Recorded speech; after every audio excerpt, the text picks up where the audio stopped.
Boa noite, meus queridos companheiros. Boa noite, Eliane. Ana Cristina, seja bem-vinda. Adriana, Luísa, Lídia, Lucélia, Fátima, a Kelly,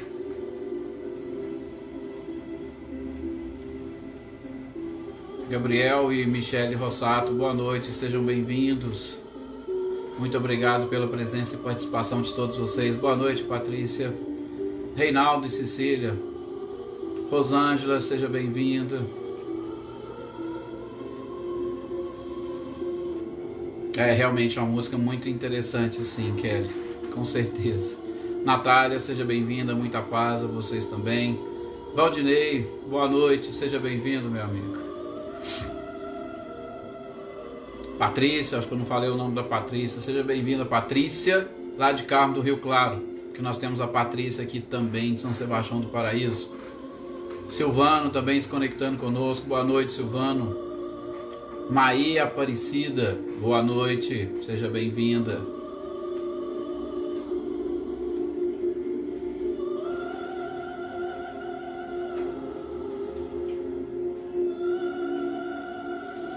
E que a nossa família vá se reunindo, entrando em sintonia. Célia, boa noite também, Célia, seja bem-vinda. Tuca, boa noite.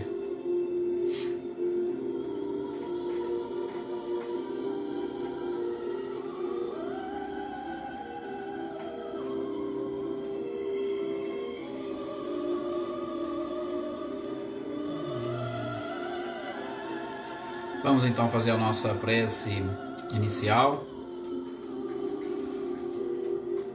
Eduardo Brandão, boa noite, Eduardo, seja muito bem-vindo aos nossos estudos.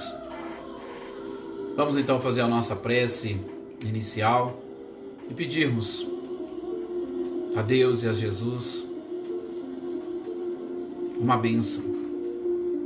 Pedir uma bênção, como diz Kardec, pela própria necessidade das palavras, é justamente nos colocarmos à disposição desta espiritualidade, que aproveita sempre estes momentos em que estamos sintonizados, mais voltados para o nosso próprio interior, a nos ajudar. A espiritualidade constantemente procura encontrar brechas para nos auxiliar, tanto do ponto de vista físico quanto perispiritual e espiritual. E nem sempre nós nos colocamos em condições de receber. Agora não. Em oração, concentrados em busca de esclarecimentos através dos estudos dessa doutrina maravilhosa, nós conseguimos abrir o nosso coração e a nossa mente para sermos auxiliados. Que a paz continue reinando no coração de todos vocês durante o nosso estudo, durante a noite e o dia de amanhã. E que sintam a presença deste Mestre incomparável, guiando os nossos passos, iluminando os nossos caminhos, nos amparando nos momentos mais difíceis, para que, ligados e sintonizados a Ele, consigamos também lembrar e colocar em prática os seus próprios ensinamentos. Que assim seja, e realmente este é o nosso desejo, que todos possam estar efetivamente em paz, muita paz mesmo, sobretudo para que nesses momentos onde estaremos aproveitando esta oportunidade para estudarmos um pouquinho diante de todo este período que nós estamos passando e uma necessidade tremenda de um recolhimento íntimo dentro de um isolamento social, é interessante e importante que nós nos coloquemos nessa situação, nessa condição de recebermos todo este auxílio que constantemente é derramado sobre nós. E é claro que nesses momentos, gente, muito mais do que os ensinamentos e esclarecimentos que nós recebemos, nós temos a capacidade, acima de tudo, de abrir mais e melhor o nosso campo de compreensão para percebermos tudo aquilo que envolve a nossa própria vida e que muitas das vezes nós não conseguimos enxergar e, sobretudo, identificar naquele episódio, naquele fato, um auxílio da própria espiritualidade. Nós vamos ver no tema de hoje, que é o purgatório, como que o Espiritismo vai interpretar essa questão do purgatório. Longe aqui estamos de tentar criar qualquer tipo de polêmica com relação às religiões, absolutamente. Longe aqui estamos de trazer ou, sobretudo, buscar atingir determinadas religiões naquela sua forma de pensar, nos seus próprios dogmas. Não, essa não é a nossa função. A função de Kardec é justamente o quê? Trazer para nós esclarecimentos, e esclarecimentos esses que foram propostos pelos próprios espíritos que trabalharam nesse processo de codificação, para nós entendermos a mensagem ou a revelação vinda da própria espiritualidade ou a revelação vinda de Jesus, um dos principais governadores espirituais que nós possuímos e que tem como principal objetivo conduzir o homem, conduzir a criatura à sua própria evolução. Nós estamos vendo neste livro Céu e Inferno, e sobretudo nesses primeiros capítulos, tá? A começar pela página de rosto, vocês podem ter certeza, eu sempre vou falar dessa página de rosto e deste trechinho do Antigo Testamento do profeta Ezequiel, justamente para mostrar que desde o início de todas essas revelações morais que o nosso planeta teve, Moisés, Jesus e agora essa terceira revelação ou o Consolador prometido, nós em momento algum tivemos na nossa história esta ideia ou a certeza de uma pena ou de uma recompensa eterna, apenas e tão somente baseados numa única existência. Sobretudo, como dissemos nos últimos capítulos, que nós vimos o céu e o inferno, nós somos capazes, ou nós conseguimos desenvolver um raciocínio, juntamente com Kardec, de que seria injusto, inclusive da parte do próprio Criador, conceder uma felicidade eterna a determinados seres que numa única existência foram abençoados ou acrinholhados com benesses mesmo, com facilidades na própria vida, em detrimento de outras pessoas ou de outros seres que não tiveram as mesmas oportunidades, que nasceram em lugares mais difíceis, que tiveram provas muito mais complicadas ou expiações e que com certeza muitos de nós não conseguiríamos também passar. Nós identificamos que um Deus soberanamente justo e bom, ele deveria ser também ou produzir leis justas e perfeitas. E estas leis justas e perfeitas têm que tratar de uma forma igual a todas as suas criaturas. Da mesma forma, nós identificamos no estudo do inferno que este mesmo Deus, sendo soberanamente justo, inteligente e chamado pelo próprio Cristo de Pai, não poderia, em hipótese alguma, conceber um local de penas eternas para quem quer que seja, para o mal que a pessoa venha a praticar. E nós tivemos, inclusive, a oportunidade de fazermos referência àquele poema que nós lemos aqui, que está lá no livro Deus, de Eliseu Florentino da Mota Júnior, onde ele vai justamente trazer a comparação de Deus com uma mãe. Uma mãe, por pior que seja o seu filho, ela não o abandona. Uma mãe, por pior que seja o crime do seu filho, ela geralmente não o abandona. O próprio Chico Xavier falava, você vai num presídio, o pessoal preocupava, nossa Chico, mas o presídio é um ambiente pesado, deve ter muito obsessor. O Chico falava, não, obsessor não tem não. O obsessor já fez o que eles tinham que fazer quando colocou eles lá, ou quando contribuiu e ajudou eles a irem para lá. Lá está cheio o quê? De mães que estão rezando e velando pelos seus filhos. Então veja, como é que nós poderíamos conceber um local de penas eternas se uma mãe não abandona o seu filho, por pior que seja o seu crime, e Deus abandonaria?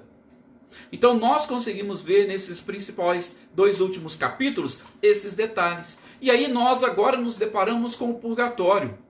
O purgatório, como Kardec já começa a analisar no próprio início deste capítulo 5 do livro Céu e Inferno, ele vai falar que no Evangelho não existe nenhuma referência ao purgatório. E que esta expressão foi criada pela própria igreja, sobretudo a partir do ano de 593.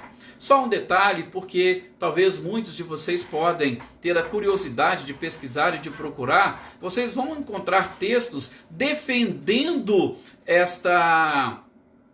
esses tópicos relacionados com o purgatório desde antes dessa data, e sobretudo dizendo que era uma doutrina explicada e ensinada pelo colégio apostólico, ou os próprios apóstolos disseminaram esta ideia.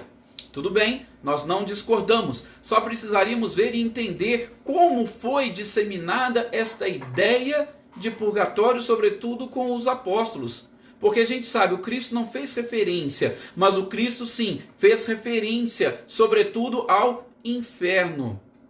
Poucas as vezes que Jesus fez referência a um céu ou uma recompensa eterna e, sobretudo, pautado numa única existência. Mas nós temos diversas parábolas e ensinamentos do Cristo que ele faz referência ao inferno e, sobretudo, que nós não sairíamos de lá enquanto não houvéssemos pago até o último centil. Ou seja, o próprio Cristo, quando ele faz referência ao inferno, ele fala que nós poderemos sair de lá depois de nós pagarmos e resgatarmos todos os nossos débitos. Então, esta ideia de penas eternas não existe. E a igreja justamente ficou neste meio termo. Bom, o céu é para aquelas pessoas que fizeram bem, que praticaram bem, e a gente sabe que a maioria das pessoas praticam pecados. E aí é até interessante nós abrimos um outro parênteses para tentar entender um pouco dessa ideia e da proposta da própria igreja quando cria esta expressão purgatório, que logo a gente já explica, sobretudo citando aquilo que consta no Catecismo da Igreja Católica. Então, as pessoas com certeza, e aí eles avaliaram por eles próprios, os papas, os bispos, será que nenhuma pessoa tem sequer um pecadozinho, um pecado na visão da igreja, ainda que seja leve? E se a pessoa teve um pecado leve, ela vai merecer o céu? Com certeza não. Da mesma forma, se ela teve um pecado leve, ela também terá que queimar no fogo do inferno eternamente? Mas espera aí, seria muito injusto um fogo eterno para uma pessoa que pratica o mal e, segundo eles, um pecado mortal, da mesma forma que uma pessoa que pratica um pecado mais leve, que eles chamam de pecado venial, que nada mais é do que um pecado perdoável. Então, se nós não podemos coadunar com a ideia de que todos, ou até mesmo aqueles que falam que vão para o céu, eles não estão preparados para atingir diretamente o céu porque tiveram uma vida com alguns erros, ainda que erros que podem ser perdoados. Então a gente precisa entender e precisamos criar um meio termo, foi onde justamente surgiu o purgatório, para que as pessoas pudessem purgar essa parte, esse resquíciozinho dos pecados que elas possuem, e aí depois sim, elas podem ir para o céu. Mas a igreja não extirpou o inferno ainda existe. As penas eternas ainda existem, sobretudo para aqueles que praticam seus pecados mortais. E o que é pecado mortal para a igreja nada mais é do que aquelas transgressões, sobretudo contra o próprio Deus. Então, criou-se ou estipulou-se o purgatório. E como nós estamos dizendo, foram justamente através de diversas ideias que foram criadas esse purgatório. Não surgiu um dogma através de um concílio e falou, opa, agora nós vamos estabelecer o purgatório. Não, foram justamente através de ideias. E a própria igreja, ela se baseia em alguns textos bíblicos. Bom, Kardec fala que nós não vamos encontrar no Evangelho menção, sobretudo do Cristo, falando do purgatório. Mas a igreja vai basear, sobretudo, em textos do Antigo Testamento e em especial 2 cartas de Paulo, que, segundo eles, podemos extrair, aí seriam interpretações da existência deste purgatório, tá? Por exemplo, o livro Segundo Macabeus, que é também um livro contestado por muitos estudiosos bíblicos, tá? Segundo, inclusive, alguns, a Reforma Protestante, que Kardec faz menção a ela, a gente já cita daqui a pouco, de Martinho Lutero, eles condenam este livro Segundo Macabeus. Mas no livro Segundo Macabeus, capítulo 12, versículos 42 a 46, ali estipula essa necessidade que os judeus tinham de continuar rezando pelas pessoas desencarnadas. A pessoa morreu, a gente precisa rezar por elas. Então, saiu daí parte dessa ideia, que a gente já vai explicar o porquê. Também nós vamos encontrar na segunda epístola de Paulo a Timóteo, no capítulo 1, versículo 16 a 18, Paulo falando que ele sentia necessidade de fazer uma oração para um dos seus amigos, Onesíforo, que também havia desencarnado, ele precisava rezar por ele, ele precisava rezar pela família. E também uma referência na primeira carta aos Coríntios, no capítulo 3, versículo 12 a 15. Então esses são os principais textos que a igreja cita como referência bíblica para o estabelecimento ou para a criação do próprio purgatório. Realmente nós não vamos ver menção bíblica dessa expressão purgatório, que foi justamente criada bem depois. Mas o que vem a ser este purgatório, primeiramente para a própria igreja? No Catecismo da Igreja Católica, o que seria isso? Seria um livro que a igreja possui, onde ali estão estabelecidos alguns, podemos chamar de dogmas ou algumas verdades, através de lições, perguntas e respostas que as pessoas que faziam parte desta religião deveriam estudar e deveriam aprender. Assim como nós temos as obras de Kardec.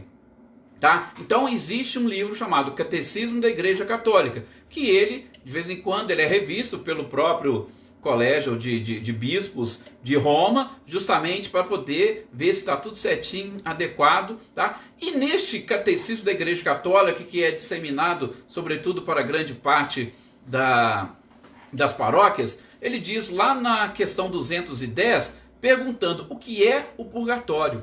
E a resposta que nós encontramos lá é mais ou menos assim: é o estado dos que morrem na amizade de Deus, na certeza da sua salvação eterna, mas que ainda tem necessidade de purificação para entrar na felicidade dos céus. Então veja, na própria questão que a igreja traz como purgatório, eles colocam que é um estado de alma, daqueles que necessitam ainda de purificação para entrar nesta felicidade eterna.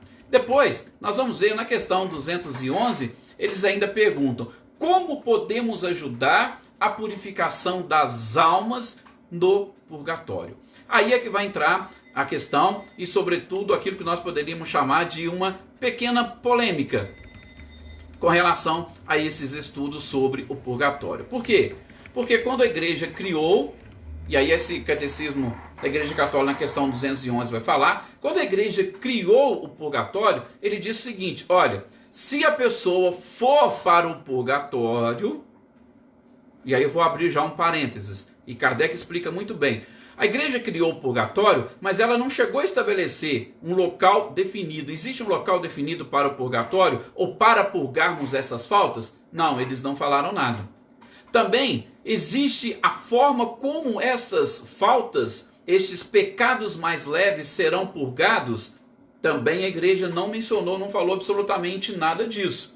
Tá? É onde Kardec vai explorar e a gente vai ver daqui a pouco. Então, não se estabeleceu nenhum local e nem como seriam essas penas. Nós vamos encontrar aí alguns doutores da lei. O próprio Santo Agostinho fala que ele seria um inferno com fogo um pouco mais brando, um fogo um pouco mais leve, tá? Mas nós vamos encontrar diversas teorias sobre isso. A igreja, propriamente dita, ela não se manifestou quando ela criou sobre como seria o local e muito menos essas penas. E nessa questão 211 do Catecismo, eles vão dizer o seguinte, que a pessoa que está lá no purgatório, ela não tem como sair de lá pelas suas próprias forças. Por quê?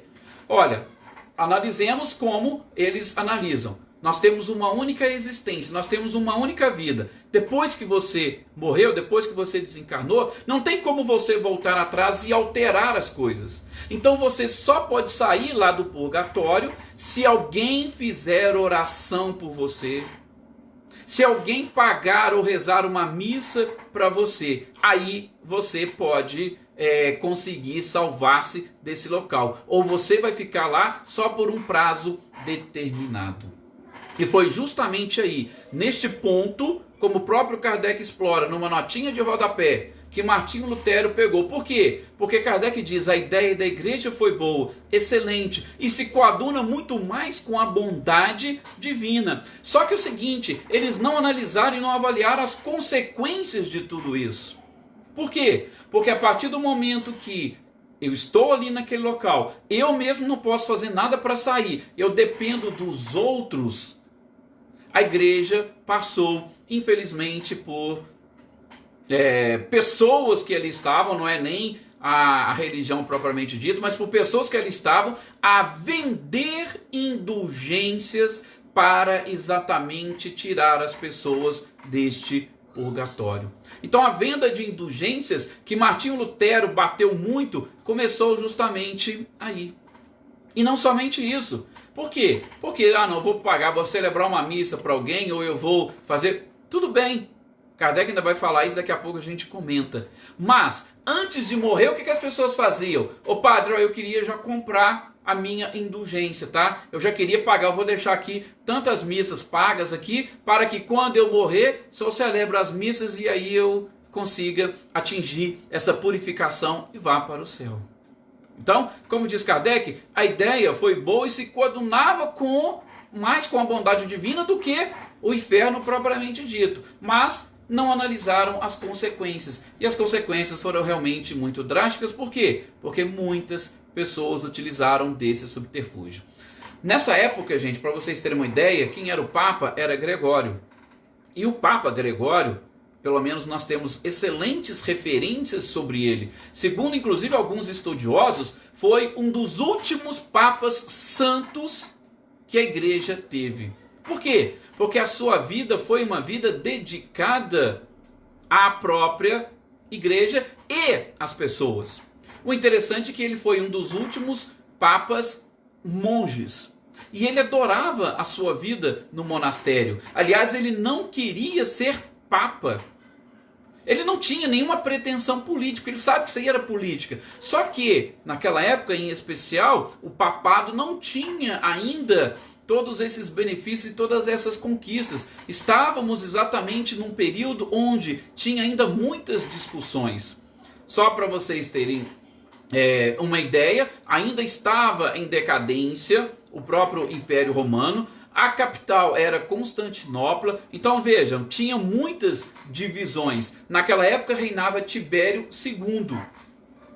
Tibério II, ele teve até um episódio interessante, porque ele proporcionou, vamos assim dizer, um debate entre uma pessoa, agora eu me esqueci o nome, e a própria igreja. Só que o que a igreja fez? Não foi o Papa que foi lá. Mandou-se justamente Gregório, que naquela época ele tinha uma função de assistente papal. Seria mais ou menos isso. E o Papa determinou que ele fosse. E lá, nesse debate, o principal ponto era uma obra deste outro autor. E esse autor, ele havia defendido que o corpo que as pessoas ressuscitavam após a morte era um corpo fluídico, era um corpo mais etéreo, não era como uma ressurreição da carne como a igreja defendia.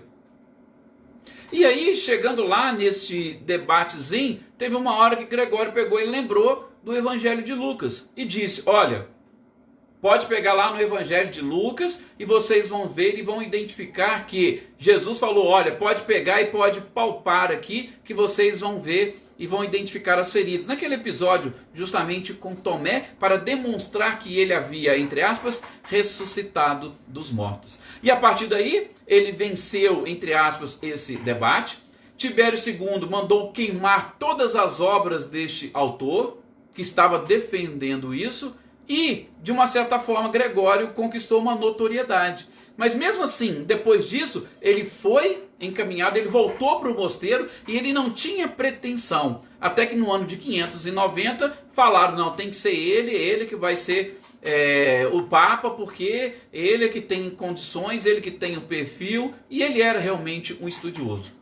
Mas assumindo, uma das coisas que ele mais trabalhou foi para acabar com a pobreza. Ele determinava que as paróquias levantassem dinheiro para distribuir aos pobres, às pessoas necessitadas. E foi um dos papas que possui, salvo engano até hoje, mais cartas escritas. E uma delas ele está repreendendo um padre por que ele não dividiu o dinheiro e por que ele não repassou para as pessoas pobres. Tá? Então é só para falar um pouquinho do papa que estava justamente no trono de São Pedro na época, tá? Então ele tinha toda esta vontade, o seu objetivo, mesmo não tendo pretensões políticas, era ajudar as pessoas, tá? Então, em especial, a gente pode ver que esse desvirtuamento deve ter vindo, com certeza, bem mais adiante com outros líderes religiosos.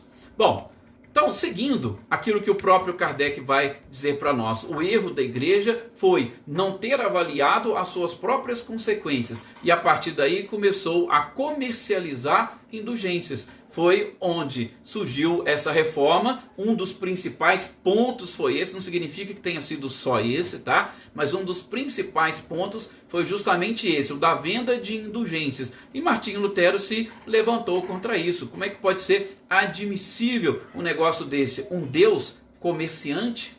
Um Deus que vende lugar aos céus? Com certeza esse não é o Deus que o próprio Cristo veio e nos ensinou, tá? Mas está lá na questão 211, justamente deste Catecismo da Igreja Católica, que vai explicar como que a pessoa consegue sair do purgatório, tá? Então, ela por si só não pode, só através da oração de outras pessoas. É interessante que a gente lembra, né, daquele episódio do livro Nosso Lar, e quem viu o filme também, do filme, que André Luiz estava lá e ele perguntou, olha, mas quem que me ajudou? Quem que fez oração por mim? Com certeza muita gente deve ter orado por mim, né, para me ajudar a sair daquele local, daquela região. Bom, aí eu já abro um parênteses para poder julgar. Que local? Que região? Gente, aí é um dos outros pontos que o próprio Kardec vai levantar e trazer para nós nesse capítulo. E, sobretudo, na questão 1013 do Livro dos Espíritos, que a gente vai estudar, mas o tema está relacionado, onde a própria espiritualidade vai justamente perguntar Kardec vai perguntar para a espiritualidade o que nós podemos entender por purgatório. Olha que questão interessante. E a espiritualidade vai responder, olha, por purgatório nós podemos entender não um lugar geograficamente estipulado, mas é justamente o estado de todos os espíritos que ainda estão passando por este processo de purificação. E quem está passando pelo processo de purificação? Todos nós que ainda estamos em processos de desenvolvimento e evolução. Todos nós que estamos buscando atingir a condição de bem-aventurados. Todos nós estamos. Daí, como diz Kardec, a Terra é, com certeza, ou pode ser considerada, um verdadeiro e grande purgatório. Nós estamos habitando planetas de provas e expiações. E aqui está justamente o purgatório. Por quê? Porque aqui também nós purgamos as nossas faltas. Mas, fechando parênteses e voltando, porque depois a gente vai dar sequência. Quando o André Luiz fala que ele ou desculpa, lá no livro ele conta como foi a sua saída do umbral, e aí a gente pode também determinar o umbral como um dos pontos ou locais, e a gente sabe que o umbral nada mais é do que essa região que envolve a terra e que está na terra. Ele vai falar que aquelas orações o ajudaram. O ajudaram em que sentido? O ajudaram a aliviar as suas próprias dores. O ajudaram a se lembrar de algo bom, de algo belo, justamente para que ele pudesse sair daquela vibração e daquela faixa mental em que ele estava. Kardec, aqui justamente neste tópico sobre o purgatório, ele vai dizer o seguinte: o espírito culpado, ele sofre primeiro na vida espiritual em razão do grau de suas imperfeições. Vamos fazer então uma construção. Estamos aqui encarnados da forma como a igreja estipulou, desencarnamos, partimos do princípio de encarnar, desencarnamos. Onde nós vamos começar a expiar as nossas faltas? Aí Kardec vai dizer, o nosso purgatório já vai começar justamente aí, nesses, entre aspas, umbrais.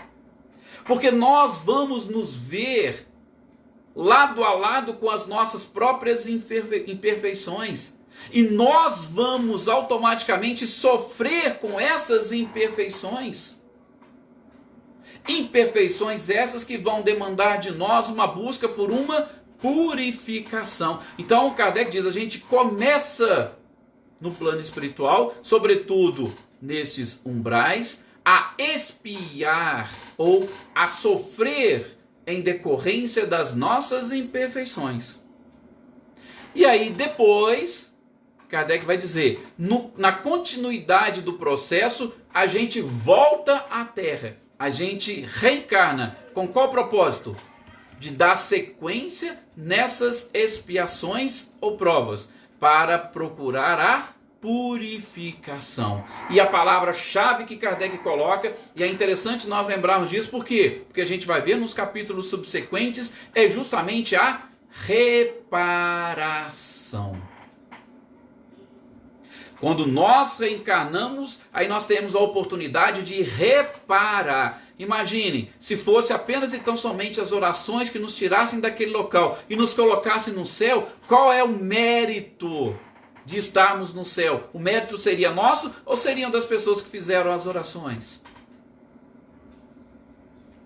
Tá? Então, para nós atingirmos esse ponto, quando a gente fala em pecado, a gente fala também em perdão. Repito, nós vamos ver nos próximos capítulos. Falando em perdão, eu só fecho o ciclo do perdão quando eu atinjo a reparação. E como é que eu vou reparar? Eu só posso reparar quando, novamente em contato com as mesmas pessoas, eu conseguir quitar o meu débito ou devolver aquilo que de alguma forma eu tirei. O que Jesus disse? Antes de apresentar a vossa oferenda ao altar, vá e desculpe-se com seu irmão para que a sua prece seja adorável a Deus. E também ele disse: reconciliai-vos com o vosso adversário enquanto estáis a caminho com ele. Lógico, se eu estiver a caminho com ele naquela mesma existência, melhor. Por quê? Porque eu vou antecipar ou eu vou eliminar parte do meu sofrimento. Mas se eu não tiver, eu vou ter oportunidade de continuar de estar a caminho com ele, numa outra existência, onde a providência divina vai nos reunir mais uma vez. Isso é o purgatório, onde nós vamos purgar, onde nós vamos reparar, onde nós vamos corrigir essas imperfeições nossas para nos prepararmos para alçar voos mais altos. É assim, é dessa forma que funciona.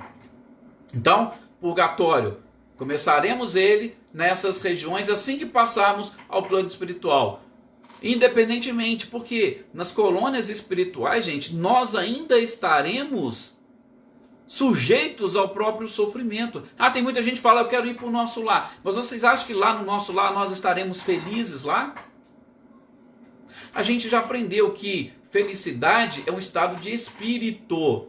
Se eu estiver devendo alguém, se eu estiver devendo alguma coisa, eu vou conseguir estar feliz e tranquilo? Façam essa análise, vocês. Quando vocês estão devendo, como é que fica a mente de vocês? A preocupação de vocês?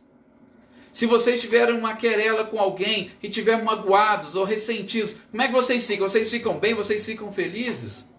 Então, mesmo estando numa colônia espiritual, a gente vai sentir a necessidade de reconciliar com aquela pessoa. Tá? Então, enquanto a Terra for um planeta de provas e expiações, como diz Kardec, ela ainda será um local reconhecidamente como um purgatório. Ainda que seja numa colônia espiritual. Ok? Então, este é o purgatório. E por fim, Kardec vai comentar a respeito das preces. Ora, então o Espiritismo, ele rejeita as preces que são feitas pelas pessoas que já desencarnaram, pelas pessoas que morreram? Não, muito pelo contrário.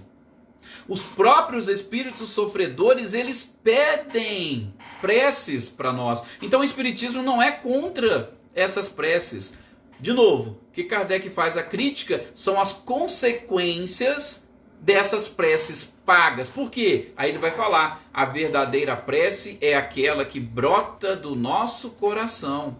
A verdadeira prece é justamente aquela que nós proferimos e que o nosso pensamento chega e atinge a pessoa.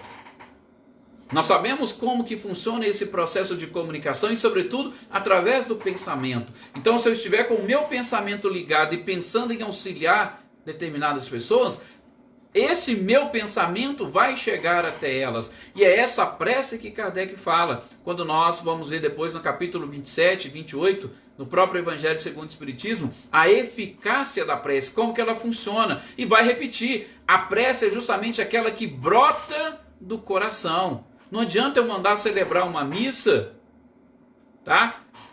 Por quê? Porque se eu não atingir com o meu coração, que às vezes eu estou fazendo aquilo pura e exclusivamente para cumprir rituais. Olha o farisaísmo aí que Jesus combateu. Eu vou justificar minha consciência, mandei celebrar uma missa para fulano. Mas e o que você sente no fundo do seu coração? Este é o principal ponto. Eu vou pagar a igreja para a igreja rezar para a pessoa, mas eu mesmo não faço a minha parte. Então, Kardec chama a atenção para este ponto. O Espiritismo não é contra a prece aos mortos, muito pelo contrário, eles pedem e nós temos por dever de caridade fazer as preces às pessoas, tanto vivas quanto as que já desencarnaram. E essas preces são importantes. O que nós falamos de André Luiz? A prece daquela senhorinha que ele, inclusive, desprezava em vida, foi um dos principais alívios que ele sentiu e que ajudou ele a ser recolhido. Era ela e a sua mãe que fazia a prece, ou seja, de uma pessoa que a amava, que era da sua família, e de um desconhecido, mas um desconhecido que tinha essa gratidão do fundo do coração por André Luiz, por tudo aquilo que ele tinha feito. E chegou até lá. É justamente o que Kardec fala. Essa prece que é proferida com sentimento, que é proferida com coração e que o nosso pensamento leva às vibrações, elas vão atingir esse objetivo, justamente auxiliando as pessoas a saírem desta, entre aspas, região purgatorial. Mas, região purgatorial que nós só vamos conseguir sair e nós só vamos conseguir vencer com as nossas próprias forças. Por quê? Porque em se tratando de estado de espírito, como diz Kardec, o sofrimento nosso está relacionado com as nossas imperfeições. O processo de purificação que a própria igreja utiliza para chegarmos e atingirmos a felicidade suprema, ele está relacionado com a purificação. E alguém pode nos purificar? Ou somente nós seremos capazes de nos purificarmos. O que Jesus diz sobre os sepulcros caiados por fora, mas cheios de podridão por dentro? É exatamente isso. Então, fechando os nossos comentários de hoje. Vimos um pouco dessa história do próprio purgatório, mas é uma ideia que está de acordo com a própria doutrina espírita. Simplesmente precisamos designar quais são esses lugares. É justamente onde nós estamos. É a própria terra que é o local de nós purgarmos as nossas falhas, que é o local de nós repararmos os nossos erros, como vamos ver nos capítulos seguintes. E é justamente aqui que nós teremos a oportunidade de fazer ou de trabalhar nesse processo de purificação, como falávamos ontem, eliminando ou pelo menos corrigindo alguns padrões que nós temos na nossa memória. E a partir daí, adotarmos padrões estabelecidos pelo próprio Cristo. Estes sim, são padrões que vão nos proporcionar uma comunhão plena com Deus. Este, com certeza, é o céu, a nossa comunhão plena com o Criador. Muito obrigado a todos vocês. Uma excelente noite a todos vocês que participaram e estiveram aqui conosco nesses nossos estudos. Que tenham uma excelente noite de muita paz, de bastante reflexão. E até amanhã, na sequência desses nossos estudos, do nosso encontro, e estudando amanhã a Gênese. Um outro livro bem interessante da codificação kardeciana, que infelizmente muitas pessoas acabam não estudando junto das casas espíritas as quais frequenta. E para aqueles que ainda não conhecem o Espiritismo, é uma oportunidade de conhecer. E ali na Gênesis nós vamos ter, sobretudo, parte científica dessa doutrina. As explicações, sobretudo da criação do universo e da criação de nós próprios. Uma boa noite a todos.